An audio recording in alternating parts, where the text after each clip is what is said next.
যে বাবাই না করিলে ক্ষমা আল্লাহ তো করবেন না ক্ষমা, নবী তো করবেন না ক্ষমা। রোজ হাসরের দিন শোধ করিয়ে দিতে হবে মায়ের দুধের। দুধ খেয়েছো দাঁত ছিল না মুখে, নিজে না খাইয়া আমি খাওয়াইছি তোমারে, বেটা খাওয়াইছি তোমারে।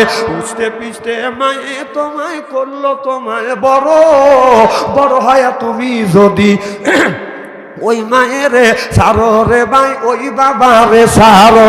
আল্লাহ তো সারিবেন না তোমায় রোজ হাসরের দিন শোধ করিয়া দিতে হবে মায়ের দুধের ঋণ রে ভাই, বাবার যত ঋণ। ও যে বাবাই না করিলে ক্ষমা আল্লাহ তো করবেন না ক্ষমা, নবী তো করবেন না ক্ষমা। রোজ হাসরের দিন শোধ করিয়ে দিতে হবে মায়ের দুধের ঋণ রে ভাই, বাবার যত ঋণ। জোরকান আল্লাহু আকবার। ইয়া যুবক, তোমার বুকের চামড়া কাটিয়া মায়ের যদি পায়ের স্যান্ডেল তৈরি করে দাও, মায়ের 32 দুধের একদার দুধের হক তুমি আদায় করতে পারবে না। কাটিয়ে গায়ের সাম মায়ের একটা দুধের দাম, কাটিয়ে গায়ের সাম মায়ের স্যান্ডেল বানাইলে শরীর সরদ হবে না। এমন দরদি পাবে কেউ রবে না আমার মা গো। আমার বাবা 97 বছর বেঁচে ছিল, আর আমার মা 112 বছর বেঁচে ছিল। আমার মা বিছানা পড়ে পায়খানা করছে, প্রসাব করছে, আমার বিবিক নিয়ে পায়খানা পেশাব পরিষ্কার করছে, মাকে গোসল দেওয়া দিছি, খাবার মুখে আমি তুলে দিছি। তো আমি বড় বক্তা হব না, তুমি বড় বক্তা হবে, মনোযোগ করে দেবো। তো বড় বক্তা আমি হব না, তুমি হবে। মা বাবা দোয়া করলে, মা বাবার খেদমত করলে 3টে জিনিস অটোমেটিক আল্লাহ দেয়। 1 নম্বর ইজ্জত দেয়, 2 নম্বর হায়াত দেয়, 3 নম্বর আল্লাহ অর্থ সম্পদ বাড়া দেয়। সুবহানাল্লাহ। তার প্রমাণ আমি একজন, আমার আকাশ ভাই। আমার ভাইরা, আমার মুসলমান ভাইরা, আমি দেখছি, আমি যখন মাহফিলে গেছি মার পায়ে হাত রাখছি, চুমো দিছি। এই হাতটা বারবার আমার পায়ে বাদান চুমো হাত রাখছি, চুমো দিছি। মোল্লা আলী কারিম রহমাতুল্লাহ বলে, কেউ যদি মা বাবার পায়ে হাত থেকে চুমো দেয়, এই হাত সে যেন আল্লাহর জান্নাতের খাম্বায় চুমো দিল। খেদমতে মা দরপেদার কোন ইখতিয়ার, খেদমতে মা দরপেদার কোন ইখতিয়ার, কাসাপিয়ার মালে দৌলত বক্তিয়ার। মার পায়ে চুমো দিয়া যখন মাহফিলে গেছি, গেটের সামনে গেছি, অনেক দূর গেছি, চা দেখছি, মা আমার দিকে তাকাই আছে, চাই আছে। আজকে মাহফিলে আসলাম, মা নাই, গেটের দিকে চা দেখি, যে মা আমার দিকে চা থাকছে সেই মা নাই। আল্লাহর কসম, মাহফিল সাক্ষী, রাত 12টার পরে প্রত্যেকটা মানুষের দোয়া কবুল করি।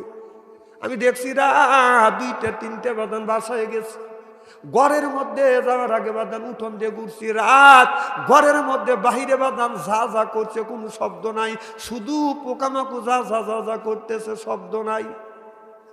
বিবির ঘরে দরজা হাত দিছি, দরজা শক্ত। ছেলে মেয়ের ঘরে দরজা হাত দিছি, দরজা শক্ত। ভাইদের ঘরে দরজার কাছে গেছি, দরজার শব্দ নাই, ঘরে শব্দ নাই, আওয়াজ। বুড়া মা ঘরে দরজা হাত দিছি, দরজা খুলে গেছে। যা দেখি বৃদ্ধ মা এখন পর্যন্ত ঘুমায় না।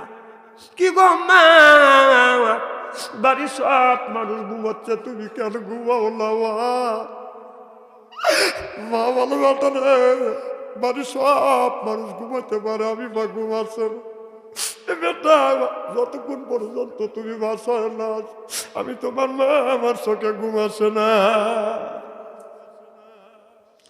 আমি বেশিরভাগ মাহফিল থেকে যাইয়া বিবির রুমে বেশি ঘুমাই না, কারণ মার খেদমতে দরকার আছে। আমি মার কাছে যা ঘুমাচ্ছি, মার হাত টিপে দিছি, পা টিপে দিছি, মার মাথা মোচন করে দিছি যেন মা ঘুমায়।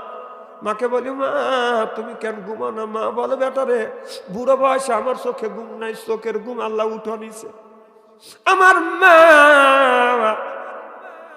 আমার হাত ধরছে, আমার হাত টান্না, পায়ে হাত দিছে, মা টান্না। মা কয় বেটা তোমার কষ্ট হয়? আমি বললাম মা না আমার কষ্ট হয় না। আমার মা সহ্য করতে পারে না, বুড়া মানুষ গোস পেরে পেরে উঠিয়া সরিষার তেল গরম করিয়া সর্ব শরীরে মালিশ করিয়া দিছে। এখন আজা ভাই হাতটা দুটো বাঁকা হয়ে যা, কেউ সরিষার তেল গরম করিয়া শরীরে মালিশ করে না।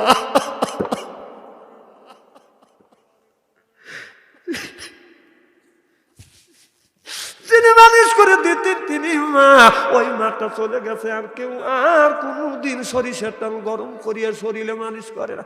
এ যুবক ভাইরা, যাদের মা আছে, যাদের বাবা আছে, খবরদার মা বাবার সাথে দুর্ব্যবহার করবেন। মার মনে কষ্ট দিবেন না, বাবার মনে কষ্ট দিবেন না। মা যদি খুশি হয়, বাবা যদি খুশি হয়, মা যদি বেশ্যা হয়, সন্তানের জন্য দোয়া করার সাথে সাথে এই দোয়া আল্লাহ কবুল করে নেয়। যখন আল্লাহু আকবার। যা হোক, গভীর রাত 12:30 হয়ে গেছে, আর আমি কষ্ট দেবো না। যারা তাবারকের দায়িত্ব আছেন ভাইজান, তাবারকের দায়িত্ব যারা আছেন খুব তাড়াতাড়ি তাবারক নিয়ে আসে। এই এলাকার ভাই বোনেরা কে কোথায় আছেন তাড়াতাড়ি আসেন, এখনই তাবারক দেওয়া হবে। না না, আমার একটা দায়িত্ব আছে। আপনারা বলবেন যে আকাশ ভাই গরু দিয়ে তাবারক তৈরি করছে আর হুজুর ওয়াজ করছে, আমার ডাকে নাই। আপনারা যারা বাইরে আছেন তাড়াতাড়ি আসেন, বাইরে যারা থাকবেন এক প্যাকেটও দেওয়া হবে না। আর একটা অনুরোধ, যে ডাইনে আসেন আগেতে বলেন, বামে আসেন বাইরেতে বলেন, নিজ দায়িত্বে কাতার করেন, খুব তাড়াতাড়ি খুব তাড়াতাড়ি নিজ দায়িত্বে কাতার করেন। আমার কথা কি বোঝেন না? বাংলা কথা বোঝেন না? খুব তাড়াতাড়ি। আমারে টিটকালি দিও না। সব বন্ধু বলে, বন্ধু লোকমান মিথ্যা কথা বলো না। আমরা 6 জন খানায় কাবা তপ করতেছি, আমরা 6 জন দেখছি আমাদের আগে আগে আল্লাহর ঘর খানায় কাবা তুমি তপ করতেছ, তুমি মিথ্যা কথা কেন বলো? হাজির দোয়া আল্লাহ 40 দিন পর্যন্ত কবুল করে না। বন্ধু লোকমান মিথ্যা কথা বলো না। লোকমান চোখের পানি ফেলে দিয়ে কান্দে আর বলে, আল্লাহি আল্লাহি বন্ধু আল্লাহর কসম করে বললাম আমি হজে যাই নাই, আমি হজে যাই না। বন্ধু আমি যদি হজে যাইতাম, আমার মা অসুস্থ, বিছানা ভরে পায়খানা করে আমি পরিষ্কার করি, বিছানা ভরে প্রস্রাব করে আমি পরিষ্কার করি, মারে গোসল দেওয়া এই করে আমি গোসল দে, নিজেই রান্না করি।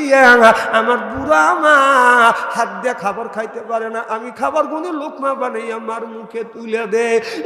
বন্ধু বিশ্বাস যদি না হয় আমার মার কাছে জিজ্ঞাসা কর, আমি হজে যাই নাই। এক বন্ধু মা কাছে যা বলে, মা আপনার বেটা লোকমান কি হজে গেছে? মা বলে, বেটা আমি জোরে কথা বলতে পারি না, তোমার কানটা আমার মুখের গোড়ায় লাগিয়ে দাও। কানটা মুখের গোড়ায় লাগাইলে লোকমানের মা কান্দে আর বলে, বাবা আমি বিছানা ভরে পায়খানা করি, আমার বেটা লোকমান পরিষ্কার করে, এরপরে খাবার খাইতে পারি না। আমার বেটা খাবার গুনি আমার মুখে তুলে দেয়, নিজে রান্না করে খাবার খাওয়ায়। বেটা আমার বেটা হজে যায় নাই, আমার বেটা হজে যায় নাই। লোকমান কান্দে, 6 বন্ধু কান্দে আর বলে, বন্ধুরে মা যেটা বলেছে এটাও সত্য, আমরা 6 বন্ধু 12টা চোখ দিয়ে দেখছি, এটাও সত্য। এটা কেমন খেলা? লোকমান বলে, বন্ধু এটা প্রেমের খেলা। জোরকান আল্লাহু আকবার। এই লোকমান খাবার রান্না করিয়া নিজে না খাইয়া মাকে বামুনের উপর বসাইয়া খাবারগুলো মুখে যখন তুলে দেয়, মা এক লোকমা খাবার খাইয়া চোখের পানি ফেলে দিয়ে দিয়ে কান্দে। লোকমান বলে, মা আমার আচরণের ব্যবহারে কি আপনি কষ্ট পেয়েছেন? মা বলে, বেটারে আমি তোমার আচরণে কষ্ট পাই নাই, বরং খুশি হয়েছি। লোকমান বলে, ও গো মা কেন তুমি কান্দো? মা চোখের পানি ফেলে দিয়ে কান্দে আর বলে, যখন